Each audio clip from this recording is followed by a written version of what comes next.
Proverbs 25:10 reads, "If you faint in the day of adversity, your strength is small." In other words, if you're overcome when trouble comes your way, you're not prepared. Now, there are some things you just can't prepare for. There are other things you can prepare for. For instance, if you're in charge of protecting your community from devastating fires, you're going to be proactive with forest management that minimizes risk. You're going to have fire hydrants that actually have water running to them. And you're going to have a fire department trained to fight fires, not select the right pronouns to prove your diversity. Well, this is exactly what has set California ablaze with fire and the nation with indignation as California Governor Gavin Newsom and others want the federal government to pay for their incompetency. I was on the Hill earlier today, and I shared my thoughts in a meeting with House Speaker Mike Johnson that any federal funding should be conditioned on policy changes, period. Joining me now to discuss this and to give us the latest is Congressman Kevin Kiley, who serves on 3 House committees, including the Transportation and Infrastructure Committee. He represents California's 3rd Congressional District. Congressman Kiley, welcome to Washington Watch. Thanks for joining us. You bet. Thanks, Tony. So Governor Newsom has called for an investigation into the hydrant failures. What do you believe this will reveal about the state's preparedness for wildfires? Well, I don't think Newsom's so-called investigation is going to reveal much. If anything, it'll probably just kind of disappear. This is what he likes to do when he gets in trouble, is announce some sort of investigation to try to blame other people. What we need is actually a federal investigation, an oversight into the absolute political failures and failures of competence that at the very least contributed to the scale of this disaster. When you look at the years and years of just absolutely insane forest management policy and water policy and a whole host of other areas that California and Governor Newsom in particular is responsible for, I think that it's going to be important that we lay that out very clearly and that we use the levers that we have at the federal level to have aggressive oversight going forward to make sure that this sort of thing never happens again. Congressman, I know that in California, I don't live there, but I visit there fairly often. You guys don't have any tax. You don't pay taxes. The government doesn't have any money, do they? They don't have anything to operate with. Yeah, exactly. I mean, it's one of the most highly taxed states in the nation. I mean, everything is so expensive there, and it's because of government policy and government taxation.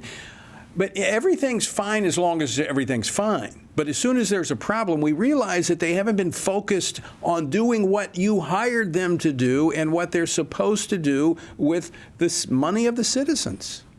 That's exactly right. California has the highest taxes in the entire country. And it's, for example, for drivers, they say, well, I pay the highest gas taxes, and yet I'm driving over potholes constantly. Where exactly is the money going? And so on a larger level, then, we have the highest taxes in the country, well over a $300 billion budget now. And yet we have fire hydrants that don't have water coming out of them.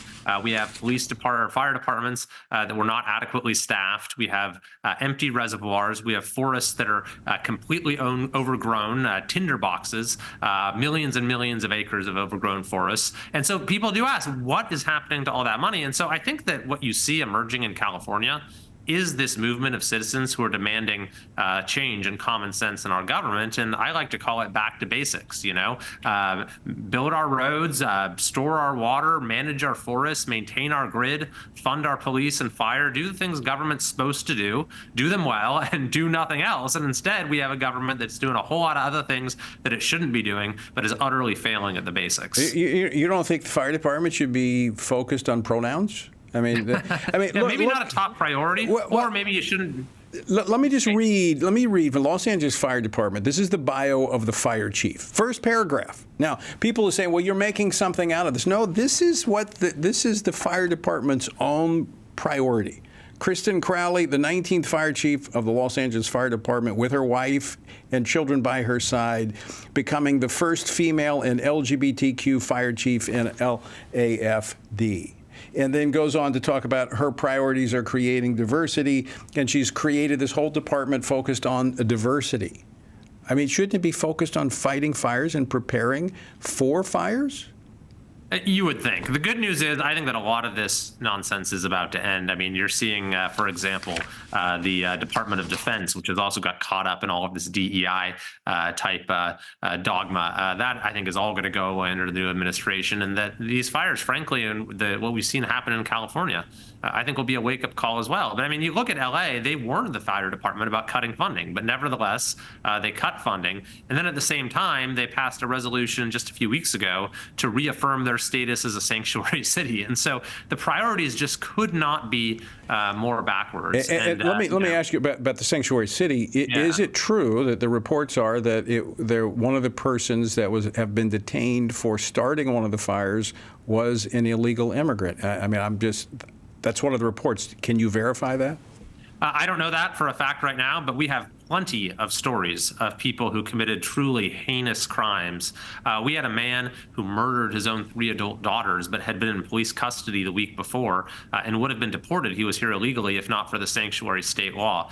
So I think that, honestly, there's going to be a lot of changes coming in California. I met with President Trump a couple of days ago in Mar-a-Lago, and I think there's going to be a lot of opportunities for us to bring some sanity back when it comes to water, fire, when it comes to the free health care for illegal immigrants, when it comes to the sanctuary state policy, even things like homelessness and high-speed rail. California has gotten just so far out of step with just basic sanity. There's a change coming, though, I think. It can't come soon enough. Congressman, great to see you. Thanks for joining us here on Washington Watch today. Of course. Thanks for having me.